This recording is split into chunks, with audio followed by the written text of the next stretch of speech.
It's a term rental in the Fairway Oaks development, lot 26.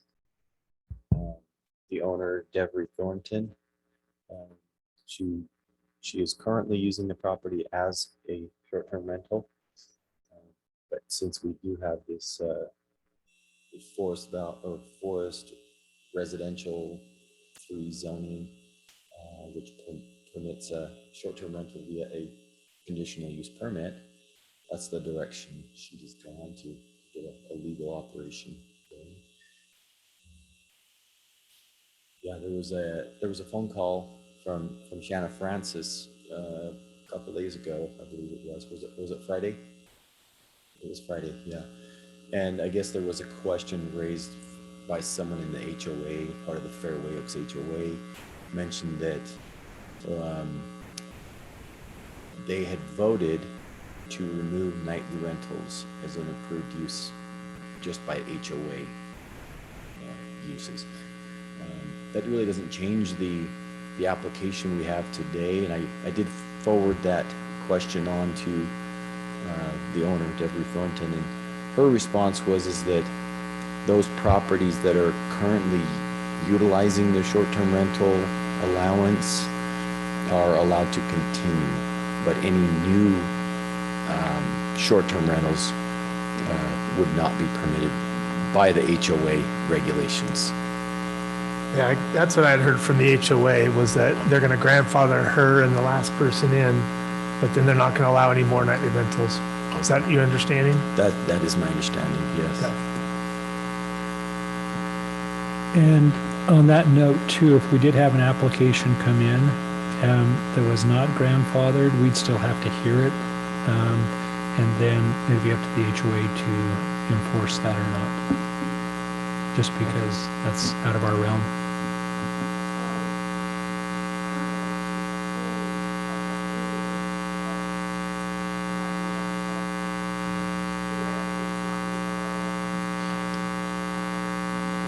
Well, yes, yeah, technically, if the development was approved to have the nightly rentals, which I don't think it was, but the zoning itself allows it through a conditional use. So that's the kind of the avenue that we'd be working toward. Yeah, so they wouldn't technically be legal on the county side till they got the CUP. But yeah, that pretty much covers what the How's the parking situation for that one? I know that's a big deal to them. It is. This situation looks a lot better for this particular lot 26. The house is set a little further back from the road, so they have a nice long driveway, and then they have, similar to the rest of the homes, they have the 2-car garage there.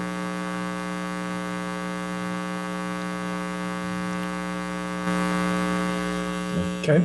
Anybody else have questions?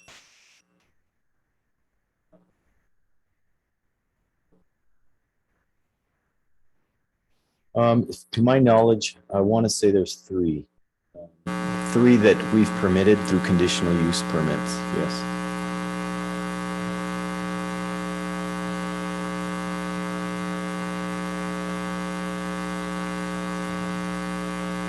All right. Any other?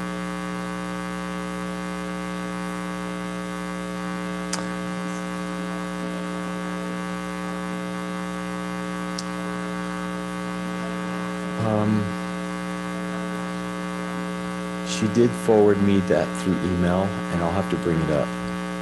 Yeah. Might be a good condition to have the HOA issue a letter of approval or something. Okay. Yes. So you know it's true and everything else. Yeah. Wouldn't be unreasonable. All right.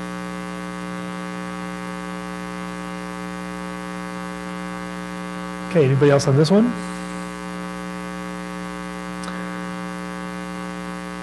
Okay, thanks, Felix.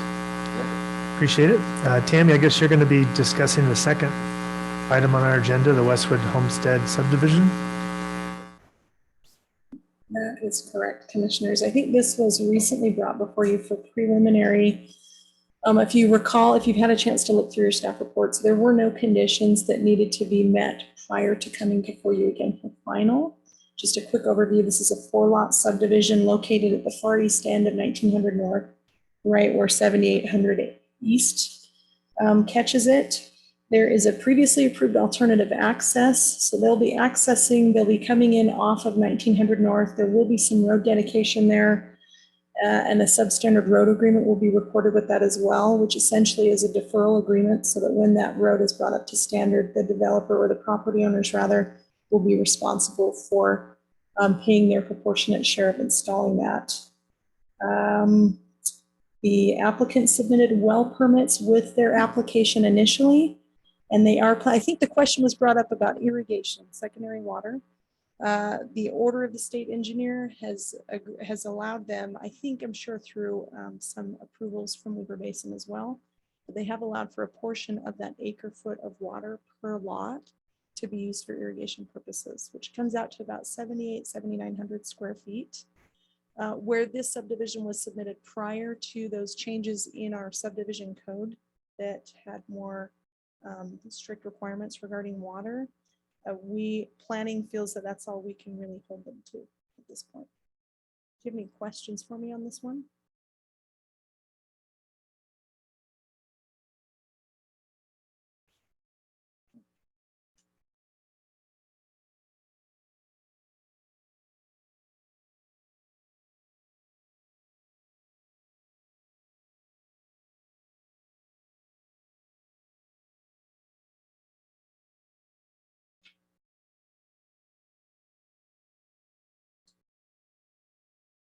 Do you want to chat about the Zoom that I mentioned to you about? Sure. Let's hear from the planning director. So just wanted to get your take, planning commissioners, on how you wanted to handle Zoom.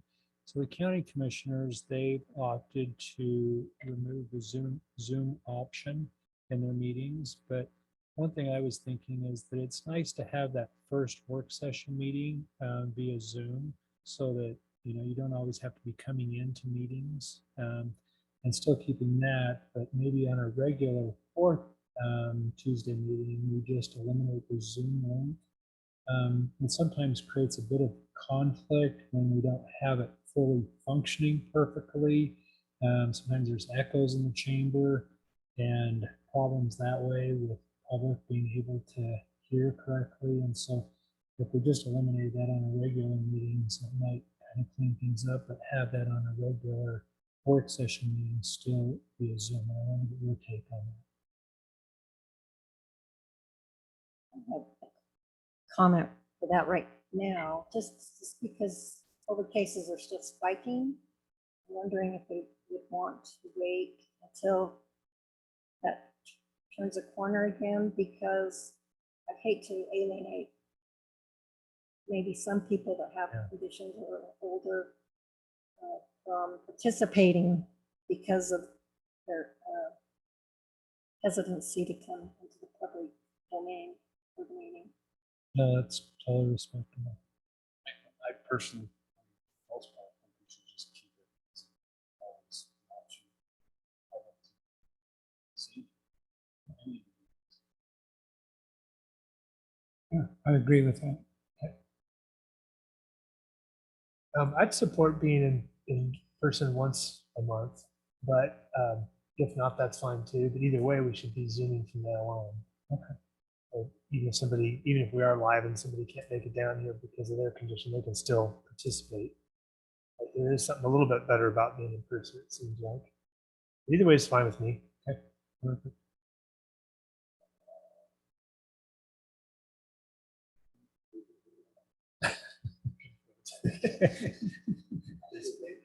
I think it's like the best to do it in person, but if there's people that don't have the time or travel from And for the Ogden Valley, I think it's best to keep that Zoom link. Western Weber, they've chosen to eliminate the Zoom link. But Ogden Valley just makes sense. And also, as you mentioned, Commissioner Francis, the cases are rising, and so it allows them to have that option. And so I'm not really advocating one or the other. I just noticed that the county commission, they've gotten rid of that. And so I just wanted to see where you guys are going on that, and throw an option out there. And I'm totally fine keeping it that way. You know, it does require a little bit more work on staff side of it, but it's not a big deal. So we'll just carry on and keep doing what we're doing. I do like the idea of though having the work meeting as a Zoom meeting and then a regular meeting in person. Okay. We'll keep doing that if you guys are okay with that. I would, only thing I would add to that is I feel like it would be better when we're getting down to making code changes. Or like the last one we had, one of the first ones that I was involved in, was very long, very drawn out of that, and it was very difficult. So we're gonna, like where we adopted that one change, we had 9 acres you could go through. So felt like that was somewhat hard to hash out with everybody on Zoom. Okay. So it's something that change. Complicated. Awesome. That's all I had.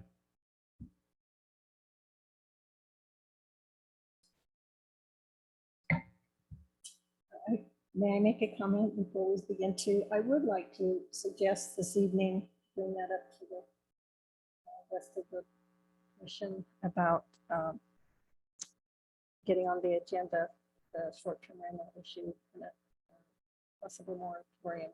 Just wanted to see if there was any support for that at all. Take that, make that recommendation to the commission. Can I ask that?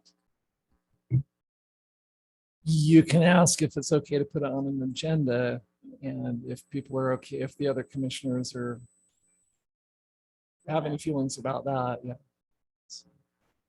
In terms of any taking any action, that would not be appropriate.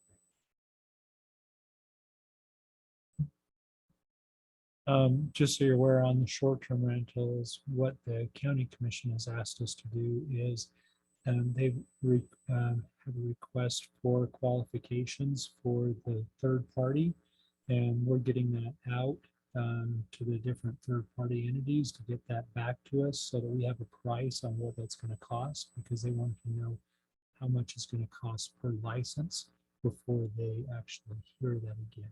So that's something that they're working on.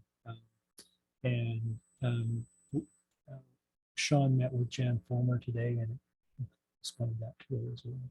So that's what's going on there.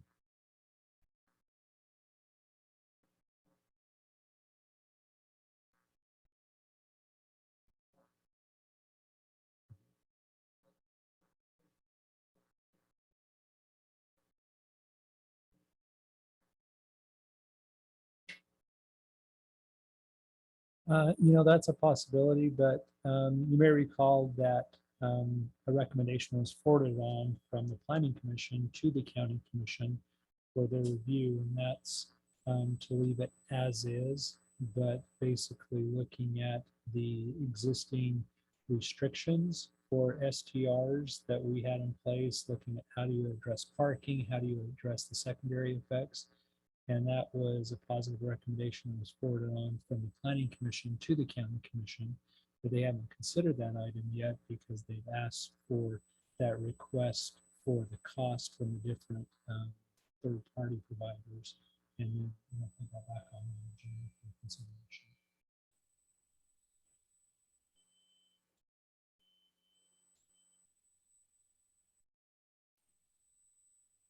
They definitely, the HOA can put that into their CCNRs, but there's also protection through the county. That's why right now code enforcement has been actively pursuing violations and that they're aware of. It's brought to their attention, and that's why you're seeing certain ones come on the agenda, because people have indicated, hey, we got this violation, and then if they are in violation in an area that allows for that to happen, that's why you're seeing the CUPs pop up on your agenda, because we're getting reports of that, or they're being notified that they're in violation, they have to cease and desist. And so those are things that are actively happening right now.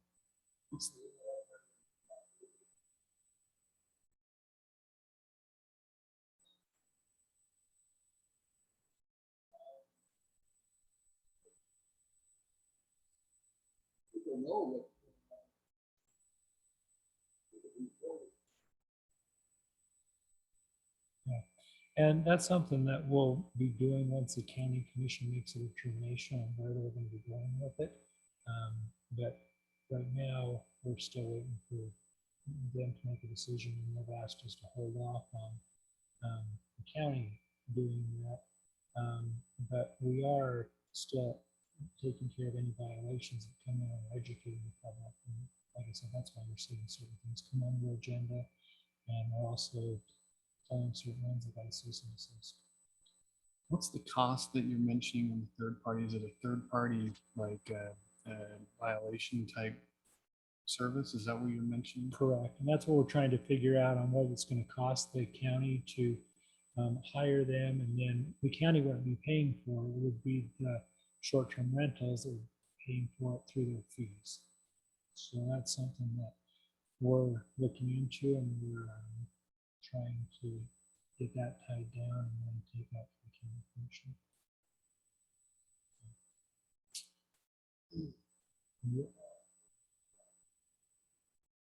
We're trying to get something taken care of in October. It's just taking a while to get that put together. That's really what we're shooting for. There are lots of companies that do that. There's quite a few out there that do it. It is taking a little bit more time than what we had anticipated because we're working on Western Weaver general plan. We have a public meeting tomorrow night, and we'll be having quite a few in the near future. And so it's kind of cutting our staff short-handed, getting on both sides. But we'll work on that.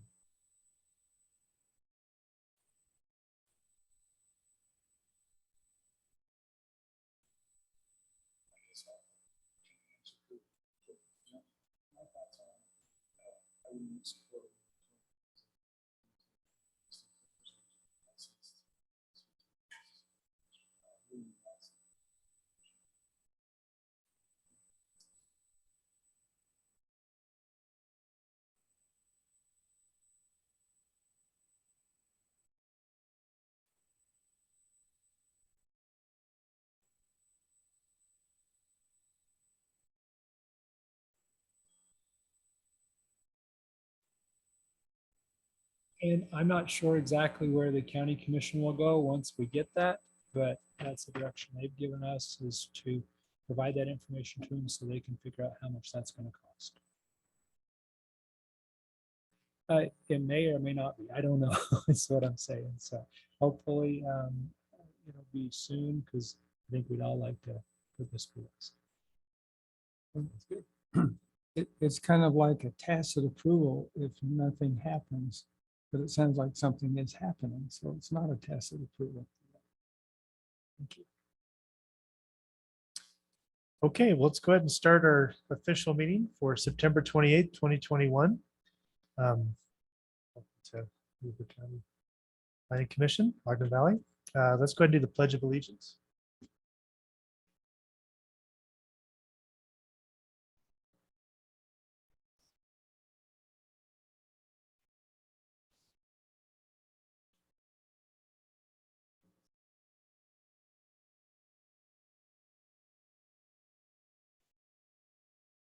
Okay, welcome everybody. First of all, let's do a quick roll call.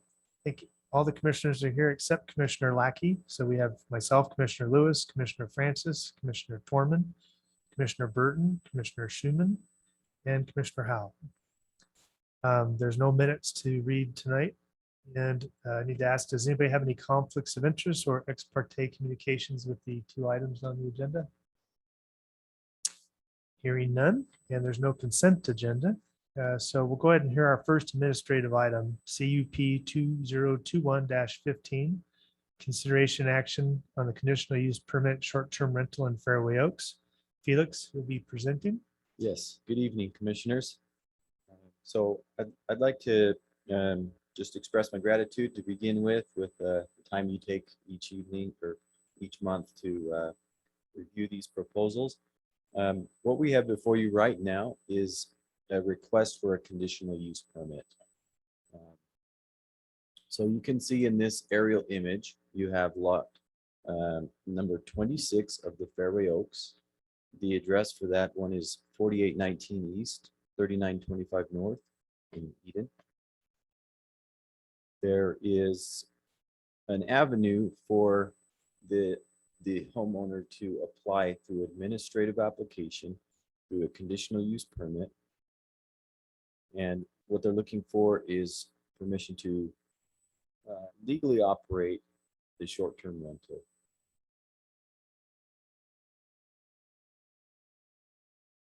The FR3 zone lists short-term rentals as a conditional use. The standards to consider when reviewing this proposal related to safety, things like fire protection, ingress, egress. The fire district has posted their comments and approval for this with the condition that the home be able to facilitate any fire suppression. Pretty typical with a nightly rental. We also have infrastructure that's included with the development, such as parking, signage, hours of operation. And then there's environmental conditions, things that would, this type of use would, we look at things that might diminish the environment or damage the environment. And also we look at compliance with the general plan and the local ordinance. Here's some images of the property. You have a Suburban parked there in the front, that red Suburban. You can clearly see there's enough parking there for 2-car garage and then 2 cars on the driveway. And then on the far left, you can see the gray truck space for visitor parking. Here's the floor plan of the house that was supplied by the applicant.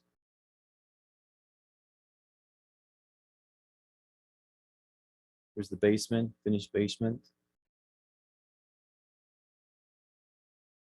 Here's another aerial image. This is taken from Weber County's pictometry, which is a very accurate measure tool for assessing properties. In this case, I just used it to check the width of the garage and the length of the driveway. Here's the recorder's plat. The outlined red is the property in question. And there's also a thing I'd like to bring up concerning conflict that may arise between county ordinance and HOA restrictions. It was brought to my attention by Shannon Francis on Friday last week that the HOA for Fairway Oaks recently took a vote to remove short-term rentals as a permitted use, and that passed. I'd like to also bring up the actual amendment to the HOA documents that shows properties that are currently utilizing the short-term rental allowance are grandfathered in. In this case, the Deveri Thornton's property was operating as a short-term rental, so she's therefore grandfathered in as a use. You can see there on the second paragraph, well, let's see, 1, 2, 3, the fourth paragraph down, 7.23.2, short-term rentals prohibited. If you read down a few lines, you can see where it says, this restriction shall not apply to an owner of a lot who has a rental in the association before the time of this amendment is recorded, until the owner of the lot occupies the lot. An officer, owner, member, trustee, beneficiary, director, or person holding a similar position of ownership or control of an entitled or trust that holds an ownership interest in the lot, occupies the lot, or the lot is transferred by the owner. So that kind of secures the use that Thornton is looking for. With that, I'd like to move forward with staff's recommendation for approval of this conditional use permit request.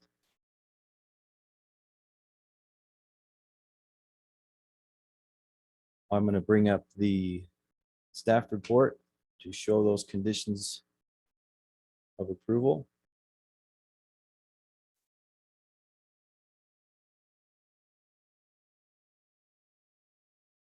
So here, the first condition is coming from the fire district, talking about fire suppression and fire extinguishers. The second condition is coming from the planning requirements, which is required to obtain a business license. Third is a restriction that staff felt should be attached to reduce the impact to the neighbors by allowing 4 cars total for the short-term rentals. The visitors are limited to parking in the garage and in the driveway. So that's 4 cars total. We applied this condition, planning staff, because those reading through the minutes of the Fairway Oaks subdivision, the visitor parking area serves, it's a useful amenity, but it's also useful during the winter where snow can be directed off to the right of ways. And so staff's recommendation is to keep those areas clear during the winter months, especially for that purpose. That pretty much concludes my presentation. If there's any questions, I'd be happy to answer those.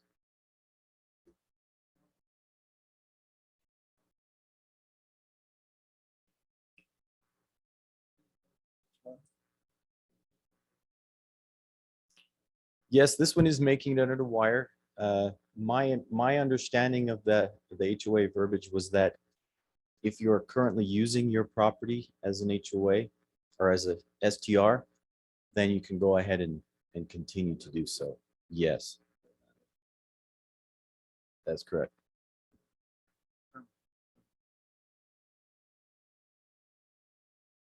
Yes, that some of the residents there were under the impression that they could just go ahead and use the STR written into the HOA approval.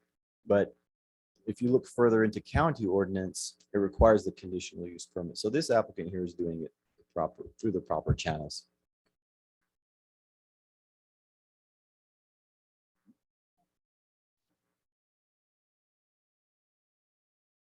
Yes.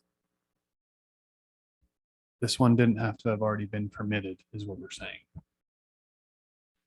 And also to just want you to be aware that the HOA, the Planning Commission, has no jurisdiction on whether to enforce anything with the HOA. So technically, whatever the HOA decides, that's between the HOA and the owner.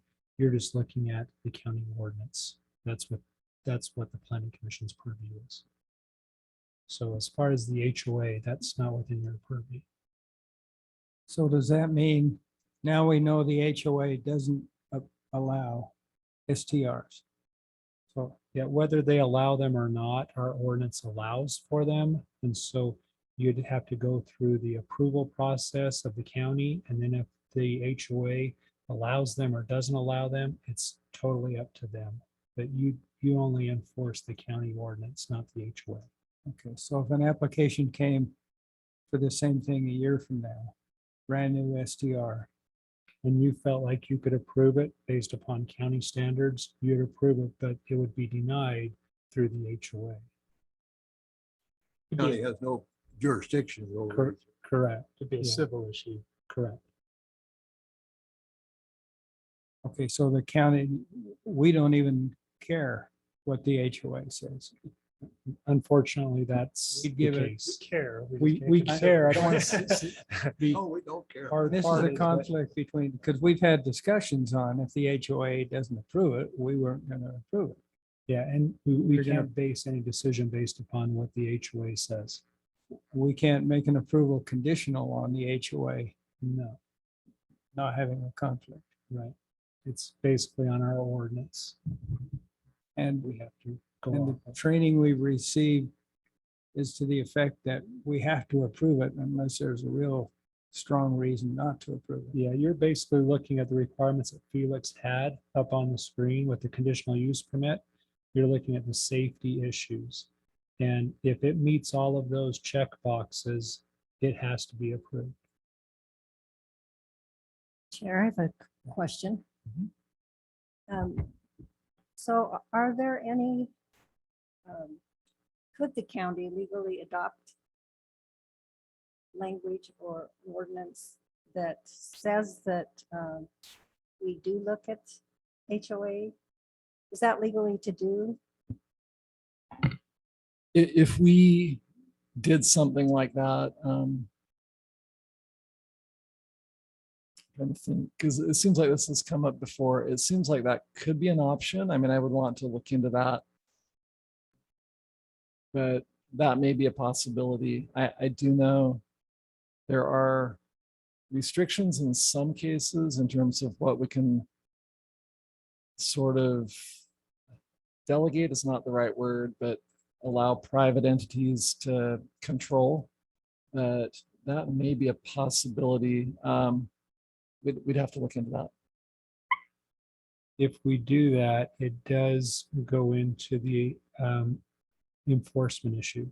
And then we are enforcing basically the HOA's requirements if we do that. And from the planning side of it, we're barely able to hold ship with what we have right now. Minefield. And so, yeah, So you couldn't have verbiage that it would be taken into consideration or something in it, and decision was made.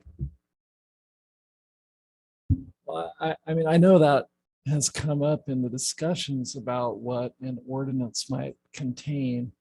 And yeah, I can't remember where that went or if there were any legal concerns with that. I'd have to look into that.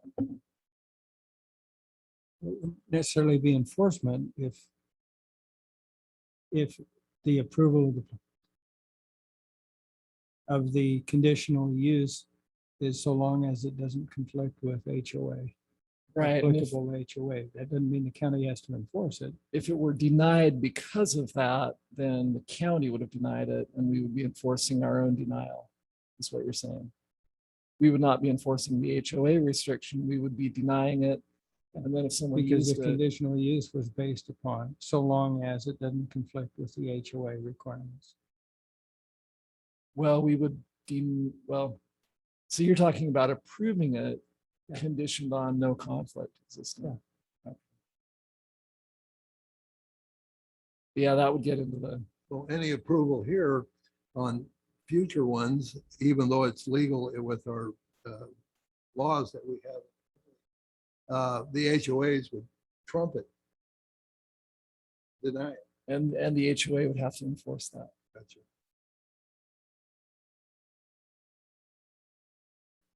Good luck. That's a pretty slippery slope. Man, what if an HOA comes up with a crazy rule that's not even legal and you're forced to enforce it? So that's a tough one. Okay, any other comments on this? I have this comment similar. I don't know if it's the appropriate time, but it's similar to the water issue that we're dealing with, where I mentioned earlier, I sent an email that said that along the lines of, we have these approvals to subdivisions that we're getting water use permits that we're seeing say, hey, we're all approved to do this, and then they're shutting down building because we don't have water. So it's kind of an interesting conflict there where we're pushing it back on the water company. It's kind of the same thing, pushing back on them to force it, but we're approving. We don't really know. It's a well, we're, no one's granting building permits unless they have one. Running out and still granting permits. Many resources and then they're done. Like everyone in the subdivision that comes in says, hey, we have the water to do the subdivision. But then when you go to build a house, you don't have the water to build the subdivision, build the house. So why are we even approving that based on the water is what I'm saying. That's, obviously things change, but it seems at the time we approve these that we have the water. And so where's the fault in it? Is it in the water company that's saying they have the water? Or is it, are they just telling us what we want to hear? That's really what I'm kind of questioning is why is it that we all of a sudden have this problem? That it causes, my concern is it causes this distrust in the community, right? They think that we're looking at this, which is what we are doing. We're getting all the available information. And then when someone buys a lot and tries to build a house, they're being told they can't get it by the county because they don't have enough water. And that's, tells us that from the community, they say, well, you guys aren't looking at water. Say, well, we are. So that's my kind of the same thing. We're saying we looked at this, we have to approve it, but we have to really whatever the HOA says is what happens.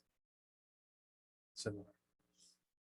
So Chair, I was on those emails related to the water. And so my understanding of what you're saying is you're pointing out the similarity, but maybe sort of the opposite approach here, where we're saying, yeah, if it's water, we'll totally rely on the water company, but if it's the HOA, we're going to take the responsibility. I mean, that's kind of what you're saying, right? It seems like a conflicting approach.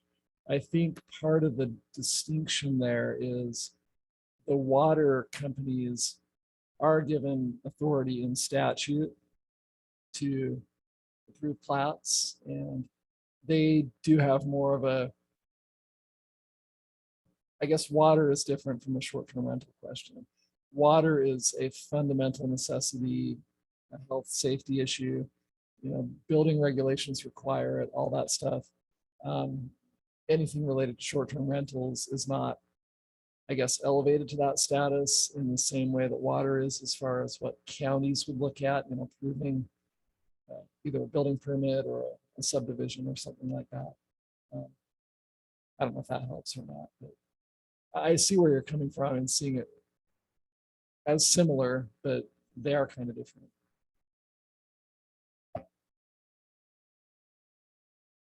You may want to just look at with subdivisions, we look at more life safety issues. And so with sewer and water, those are more life safety issues that are looked at. STRs is more subjective. And you may think that certain things are a life safety issue, but they haven't reached the stage of life safety issues per the building permit requirements, such as water and sewer. And that's one reason why conditional use permits in state law, you can't deny conditional use permits unless you basically can't provide some type of life safety issue. And the two life safety issues are basically, water and sewer, plus and fire. Or any other mitigating. Yeah, well, there was, just so you're aware, there was one conditional use permit a while back that was,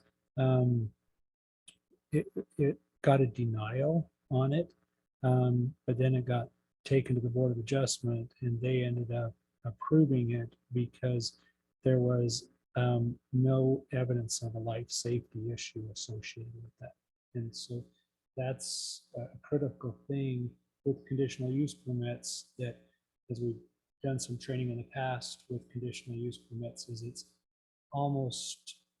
very, very, I just want to emphasize, very difficult to deny a conditional use permit because of state law. I don't know if that helped or what do you do? Okay, why don't we go ahead and open it up to the public in case there's anybody here or on the internet who wants to have anything to say. It looks like at least one. Who's whoever's, are you moderating this? Okay, if you could bring them on one at a time, that'd be great. Alan Elliott? Yes, I'm the president of the HOA in question, Fairway Oaks. And, I know this is a rather slippery slope, but with the number of STRs that are being created in the valley and the number that are already in existence that do not have conditional Alan, can you use hear us? permits. We can't hear you.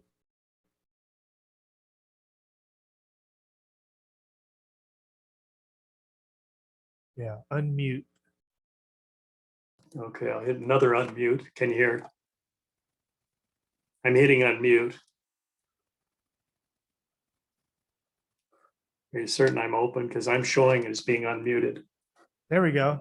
Okay, Sort of. good, okay. Yes, I am the president of the Fairway Oaks HOA.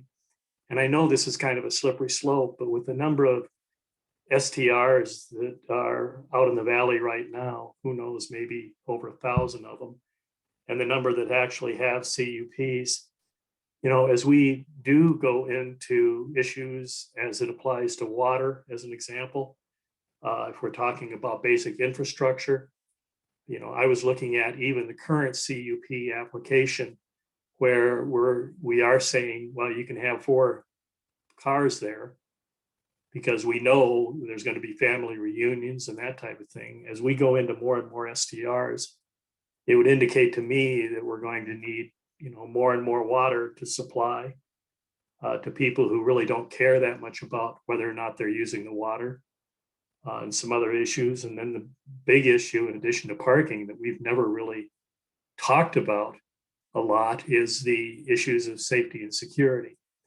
where we have a neighborhood that is designed 100% as a single family residence neighborhood, FR3 zone.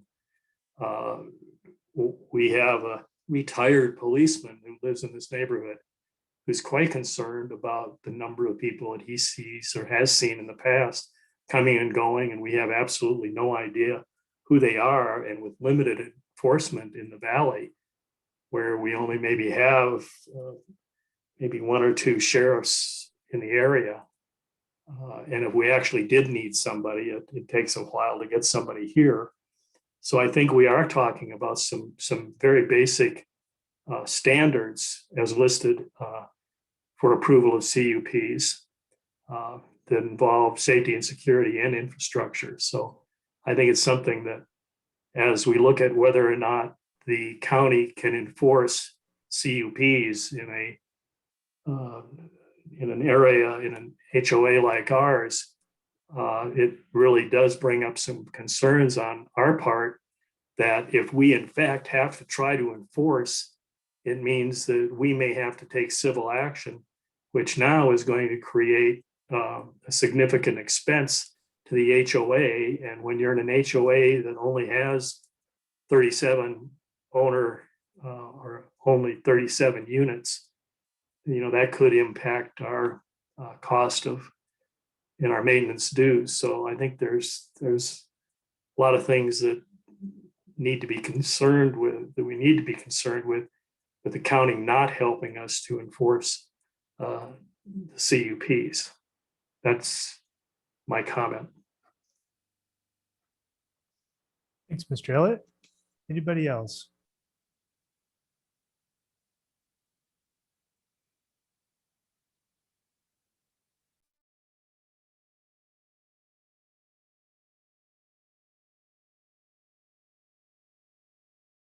Okay.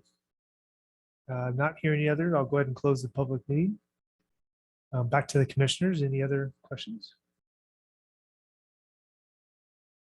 I just wonder if I can see a conflict where an STR owner says, well, look, the county says I can do it. There's my license. Who are you, HOA, to tell me I can't do it?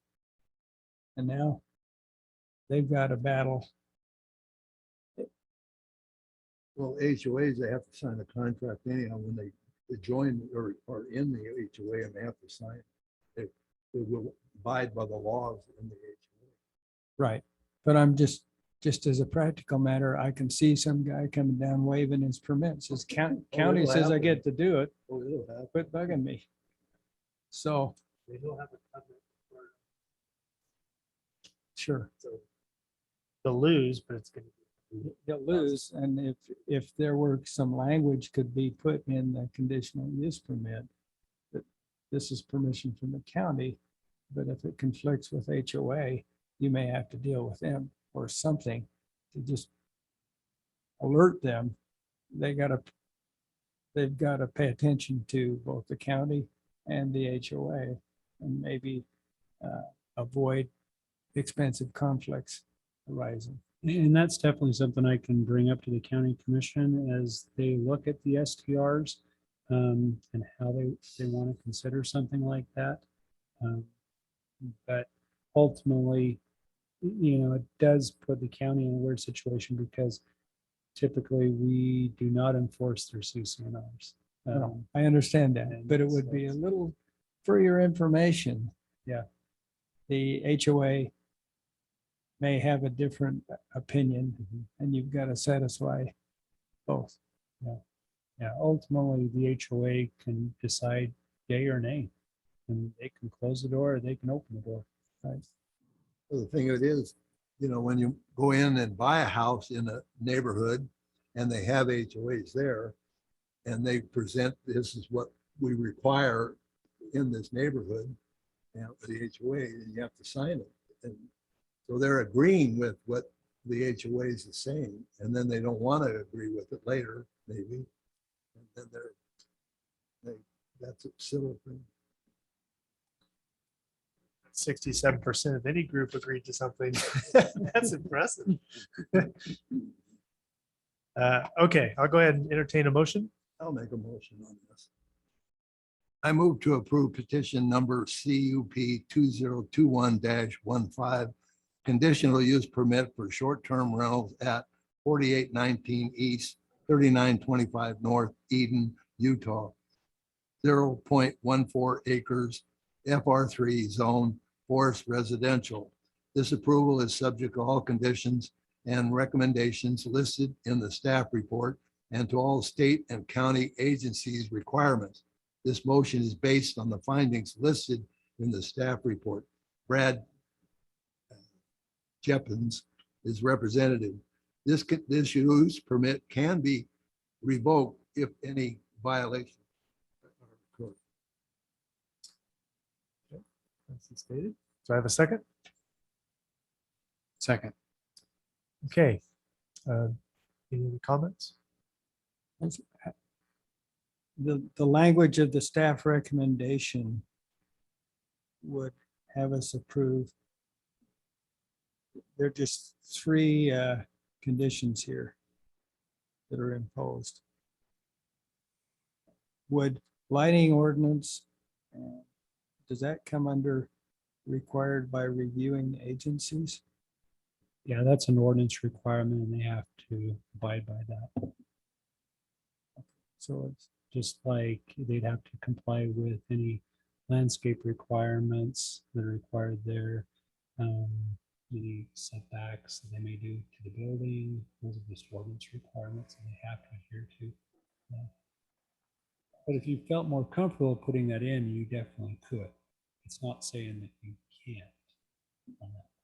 no, but I just wondered if it's covered that these other things apply. Yes. Okay, any other comments? It says here, if you don't have sprinkler systems, it's limited to 10 people. Okay, if you have a sprinkler system, how many can they have? Good question. That would be based upon the parking requirements. So if there's more than 4 vehicles there, we'll send code That would enforcement be out. the parking requirements. more than likely. Yeah, that's going to dictate. Well, that what- would still limit them. Okay. I would think, but there's some, yeah, I know there's some big ones. Okay, all those in favor, say aye. Aye. Opposed? Motion carries. And I think as a board, we'd like to encourage the commissioners to keep pushing forward on a third-party solution to enforcement. That would be great for the valley. Okay, so item UVW06062021, request for a recommendation of final approval of Westwood Homestead Subdivision, 4 lots. Tammy, you're going to be presenting tonight. Commissioners, excuse me, good evening. This was brought before you back in August. A little bit of background and history. An access exception was approved back in October of last year.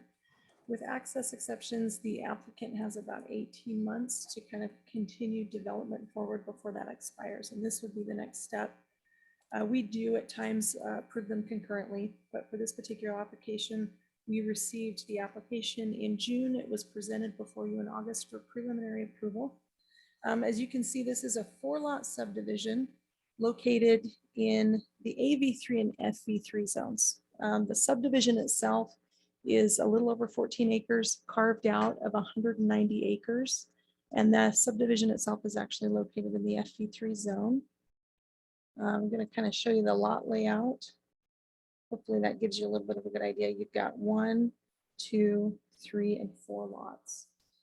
This request for recommendation of final approval does include some road dedication along 1900 North. So there's about 350 feet of road dedication that will be presented before the county commissioners, assuming that a recommendation for final approval is granted this evening. There have been well permits that have been submitted with this. And with my last discussion with the developer, which I believe was in the last week or so, they are actually drilling and pump testing those now. So that is one of the requirements under the new subdivision code to have those wells drilled and pump tested prior to reporting. We've got a very proactive developer who's submitted everything and has been working on everything as quickly as he's able to get through the processes. I will tell you that there were no recommendations that needed to be met prior to coming before you for final approval. If you look in the list of staff recommendations on page 2 of the staff report, staff would recommend final approval of the Westwood Homestead Subdivision, consisting of 4 lots located at 1900 North and 7800 East, subject to all review agency requirements and the following conditions. I would recommend, staff would recommend that condition number 6 be struck, as that applies to the new water ordinance and not the ordinance under which this application was submitted. Do you have any questions for me right now? And the developer is here this evening if you have any questions for him. It's number 6. Staff would recommend striking condition number 6 from the list of staff conditions of approval. I only see 4 there, Tam. I only see 4. Oh, I wonder if I've got an outdated staff report. Let me go through the conditions of approval then, word for word, if that's okay. The following conditions are what staff would recommend prior to reporting this subdivision. That the proposed access comply with safety design and parcel lot standards as outlined in the land use code. Then an alternative access covenant per the approval dated 10/28 of 2020 be recorded with the final plat. That an on-site wastewater disposal covenant shall be recorded with the final plat, and that a private well covenant be recorded with the final plat. Does that cover the conditions that you're seeing in your staff report? Okay. To clarify, Yes. the all wells must be drilled. You're saying that that does not apply. The wells that must be drilled does not apply under the old ordinance under which this application was submitted. The applicant is doing that, just to let you know. I know that Commissioner Schuman had some concerns about water. The applicant is being proactive in doing that now. However, that condition for approval doesn't apply under the ordinance under which this application was filed. Did I explain that But clearly the enough? 4th one you want to add to what we have written here is that a covenant. A a private well well covenant, is- right, be recorded with the plat. Covenant just says you have to have a private well. The covenant that we had required under the old ordinance stated that a well must be required. However, that the covenant does not indicate, does not guarantee that there is water, and that if there is no water, that the lot is no longer deemed a legal buildable lot. And that's what you want to recover. And require. Tammy? Okay. Yes, sir. Huntsville Water, is that out that way? Is that far It out? does not extend that far east, correct? Can we require that the wells be drilled and tested?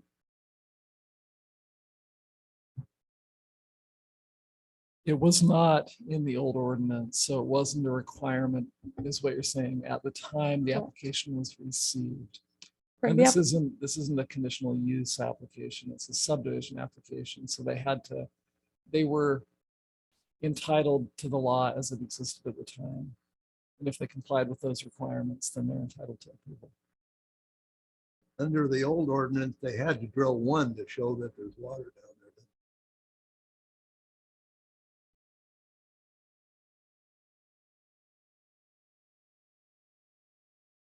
Any other questions for me or for the developer at this time?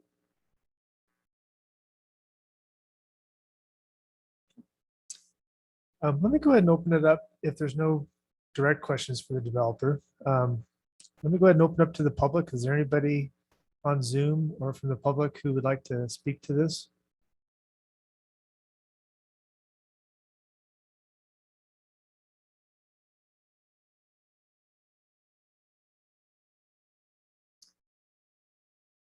Okay, it doesn't appear so. Just let us know if there is. So hearing no comment from the public, back to the commissioners. Are there any questions you have for staff, developer?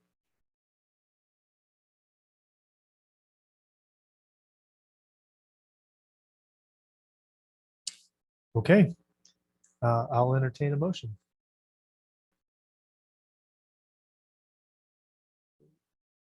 I'm happy to make a motion. Okay. I move that the planning commission approve, give final approval for Westwood Homestead Subdivision consisting of 4 lots and road dedication along 1900 North Street. This is UVW06062021. Subject, based on the findings set forth in this staff report and subject to the staff recommendations with a clarification on condition number 1. Be consistent with the then applicable ordinance, the old ordinance, Correct, correct. Sorry for any the confusion. covenant that was used then that Yes. is applicable to this application. Okay, do I have a second? I'll second. Okay, any further discussion? Can I ask if they are, so they are drilling one of those? I'm just out of They are drilling curiosity. all the wells at this Right. moment, yes. It's good to see him be proactive. Appreciate that, Mr. Westwood. Okay, all those in favor, say aye. Aye. Any opposed? Motion carries. Okay, is there any public comment for items not on the agenda? A whole lot of public tonight. Any other remarks from planning commissioners? I have some, Oh, here we go. several. Okay. I was noticing the storage units on the south, the east side of the lake, right next to American Legion. Weren't they supposed to have a fence around that and to landscape that? I know there was some landscaping required. I can go There's back none there. and look and see what was No required. fence, no landscape. I can check into that. Next item was, now, the Alaskan Inn, when they were expanding their operation there, we made them conceal everything where that wasn't out to the public and so forth. Now, the restaurant up there, Mad Moose Storage, they got stuff spread all over the back of that thing, and it just looks terrible. And the bank is right next door. And that should either be fenced or they should store it someplace. I mean, there's a ton of stuff out there. And that should be looked at. And I was going to ask about the solar panel code. Did we got anything on that yet? And then also one other item. I had time to think. Lunch wagon, do we have any ordinance on those things? We do not. Are we making something with those? Not at the present time, we're not. Can we get some? That's it. Yeah. That's all. Those are great comments. Thank you. Okay, any other comments, commissioners? Leaguer it, but I would appreciate some looking into what we could do with the request to at least take into consideration the homeowners association, just because I think it's so important to civil society that from the grassroots, it's almost, especially, it's really hard in a situation nowadays where legal costs are so high for people to come and try to stand up, protect themselves. So anything we can do to help from the ground level to support community, because I think that's when civilization starts unraveling, when you can't enforce laws that are made. So anything that wouldn't put the county in a you know, compromise county in trying to put them in a jam or a pickle, but if there's anything we could do to put in verbiage that would allow us to at least consider that. Great. Okay. Wait a minute, I had one more thing. Okay. There has been some talk about Pineview Reservoir being a state park rather than a federal park. And that really should be a state park where they can take care of it. The feds don't, they never have any money. Is there any real talk about that? I've heard some, but not at the commission level. I have. So I have some questions, not to take everybody's time, but I guess from an educational standpoint of what we do here, we can't consider, like, parking is not considered a safety item. A lot of these CUPs and SCRs and things, we basically, do we have the sewer? Do we have the fire protection, which is basically a fire extinguisher? Do we have septic system? There's really nothing that we can do. Is that my understanding? Because in one sense, fire is considered a hazard with parking. In another sense, it's not. And so it's somewhat confusing where, oh, we reject it, but we approve it, but we don't. I'm just kind of curious to hear where Yeah, this. for sure. And I think Cortland might be pulling up some state code. But as far as life safety issues, it's more water and sewer. Fire, typically the fire district, they are mitigatable with conditions such as they may require the house to be sprinkled. They may require the fire extinguisher to be in place. They may require certain parking. They may require a second access be provided, but they have to be reasonable conditions.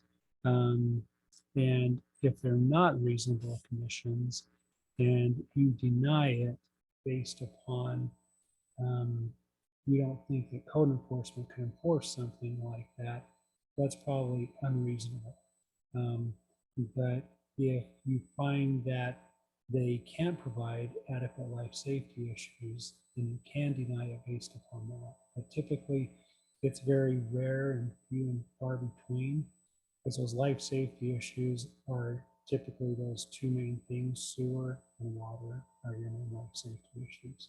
There could be something else depending on the situation, but those are the predominant ones.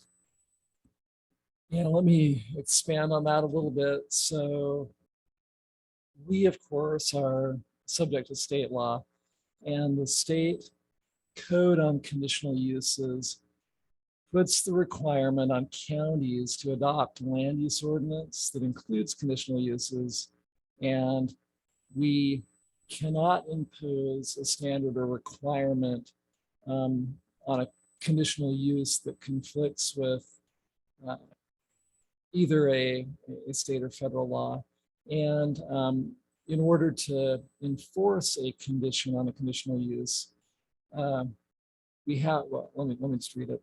A land use authority shall approve a conditional use if reasonable conditions are proposed or can be imposed to mitigate the reasonably anticipated detrimental effects of the proposed use in accordance with applicable standards. And that doesn't require elimination of the detrimental effects. It just requires reasonable mitigation. Now, we have to have those, summarize here, conditions. They have to be stated on the record. They have to reasonably relate to mitigating the anticipated detrimental impacts of the proposed use. And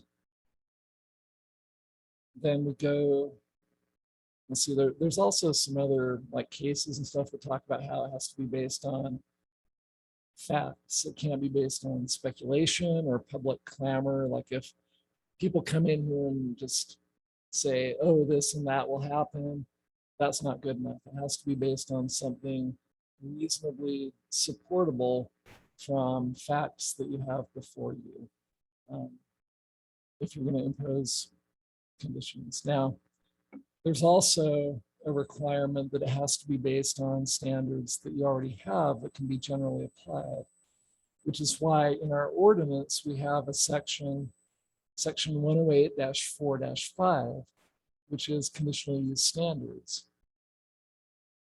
Those include standards relating to safety for persons or property, standards relating to infrastructure, amenities, and services, standards related to the environment, and standards related to the current qualities and characteristics of the surrounding area and compliance with the intent of the general plan. And then a few other standards as well. So like Felix put up on his slide earlier, we have those different categories. So if any of those cannot be reasonably mitigated through imposing a reasonable condition, then you can potentially deny the conditional use permit. So my understanding is we went to Board of Adjustments over because of one parking space. Is that my understanding? But so I find it very interesting. Maybe I don't understand it enough that we can impose limitations on parking, but we can't deny based on not having enough parking. Makes basically no sense. You could potentially deny based on parking. I'll say that very clearly because one of the conditional use standards is mitigate internal vehicle or pedestrian circulation inefficiencies on site and provide for adequate on-site parking given the unique specificities of the proposed use or the proposed site plan. So in an appropriate circumstance, if there were inadequate parking, it could be denied if that could not be mitigated somehow. I think the overturning of the decision, I'd have to go back and review.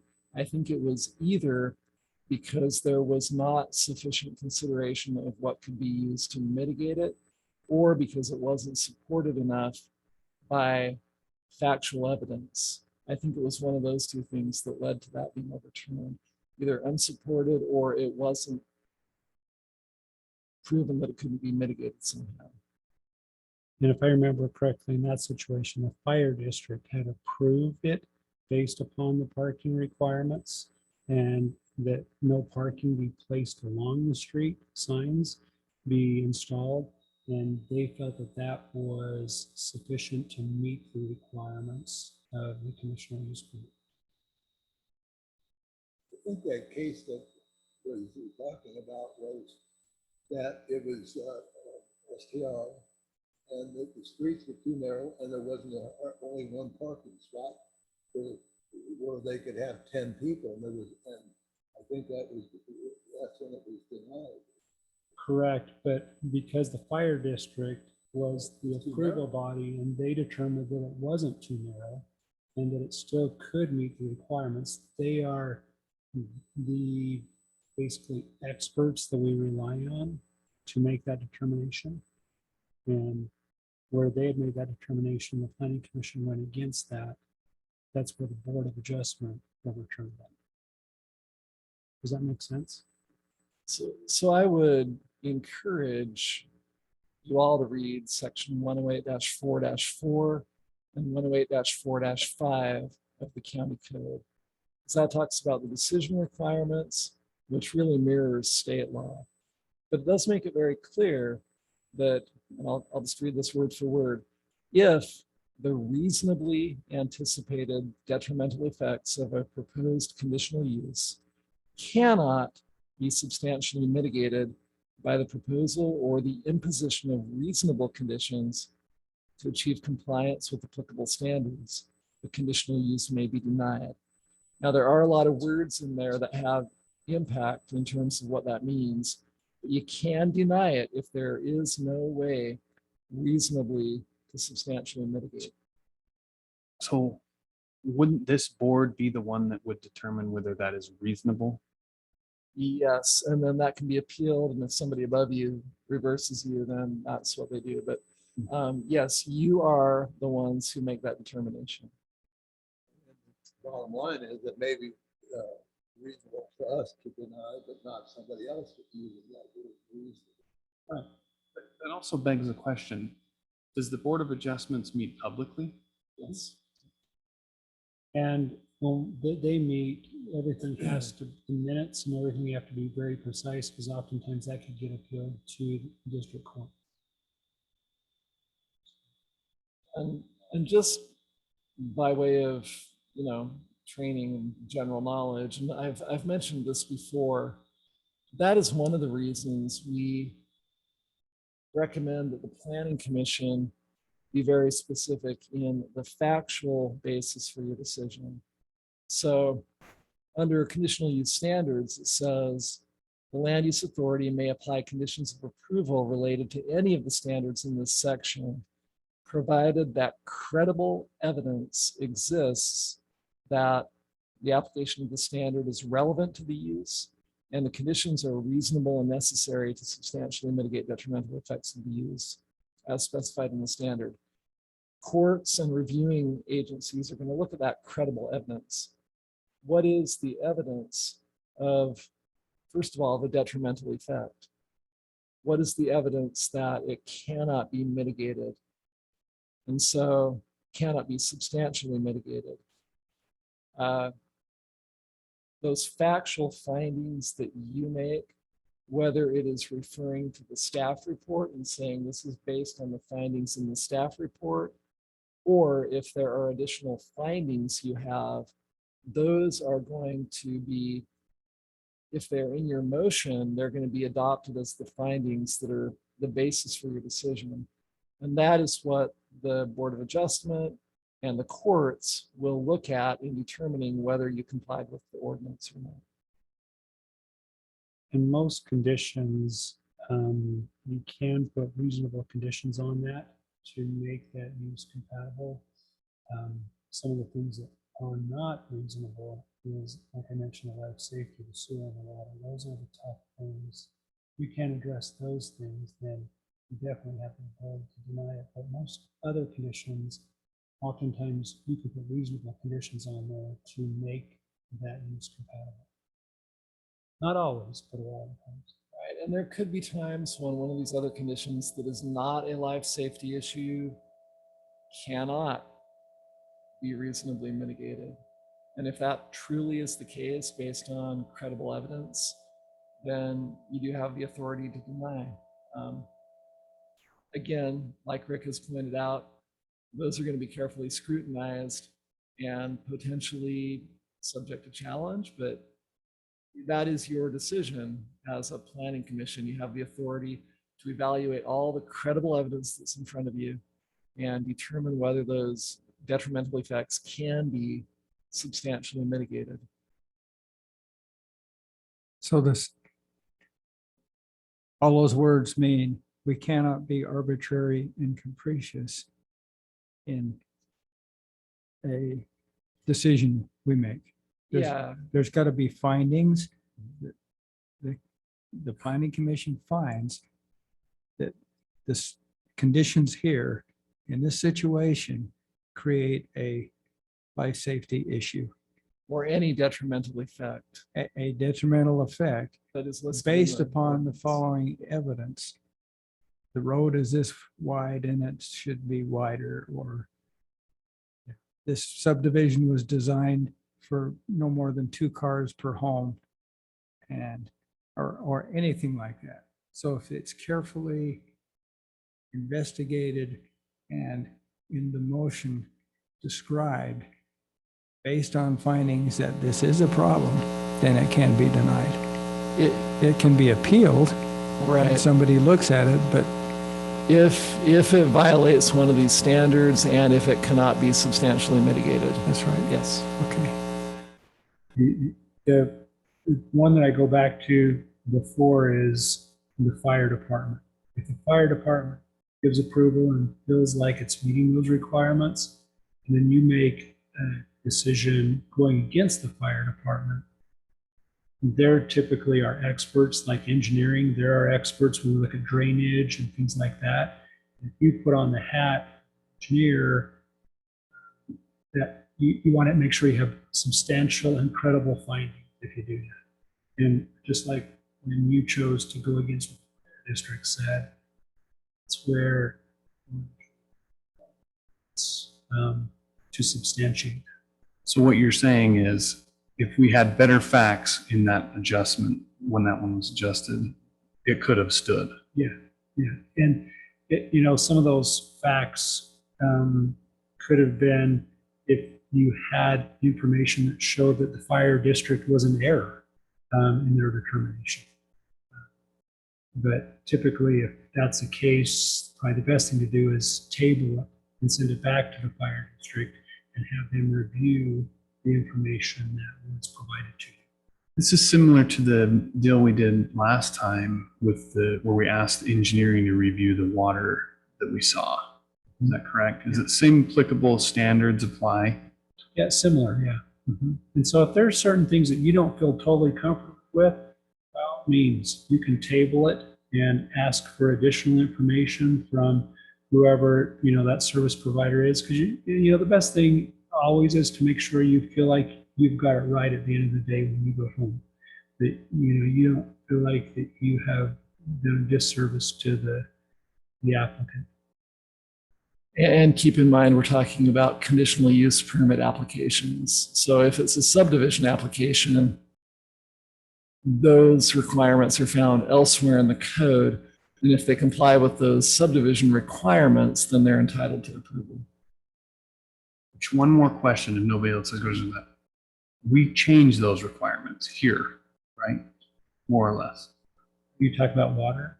No, just in general. So like ordinances, those are the things that You give we recommendations change. here. Yes. Like we could say, hey, we want to make an ordinance that says that STRs are only allowed to have 3 parking spaces. I don't know, whatever that is. Right. We do that, You recommend that to the county commission. and they'll approve it or deny it. Yeah, any ordinance changes have to originate or at least go through the planning commission. Okay, anything further from the director? I just got one question. There is no county noise ordinance, is that correct? That is correct. For residential purposes, I believe there might be something for commercial. I have to go back and look. Okay, residential. Do we make those? You give recommendations on those, and then we take that to the county commission. Oh, you know what? It may not be. I think you're right, Cortland. Might not be a land Yeah, use ordinance. that may not be within your purview. That might be just at the county commission. And I'm almost certain that's the case, because I remember looking at the noise ordinance and it's not in our land use code. But we could make a recommendation that they make one. Like we can make it. No, well, I mean, I guess you could, but you're really over land use, and that's the planning commission's jurisdictions over land use. But you could, yeah, Yeah. Right, yeah, but they're Well, not it's gonna, generally understood that noise is from 7 a.m. to 10 p.m. usually, and that most people abide by that. But like I say, there's, if we're to send enforcement out, we're law enforcement, and certain things we wouldn't be able to enforce certain things. Portland would be out So to distinguish there, if my neighbor wants to put in a drag strip, then that is land use. There could be imposed, if there were a noise ordinance, a requirement that noise from the drag strip can't exceed some limit. You could look at that based upon our conditional use standards that Cortland went off of. And if you find that there's certain types of impact that could have on a neighborhood, then you could put requirements on that. You could put times of operation on certain things. We've done that like with rock crusher in a subdivision. We've looked at times of operation. We've looked at dust requirements, making sure things are wetted down so that you don't have dust. But yeah, with noise, you could put that in the conditional use. But if the drag strip is the county road next to your house, you're out of luck, right? Well, probably. there. But up in the valley, there's no provisions for the drag strip in there. Okay, all right. Cortland, do you have anything else in legal? I don't think so. Okay, meeting adjourned. Drag strips, be damned. Okay.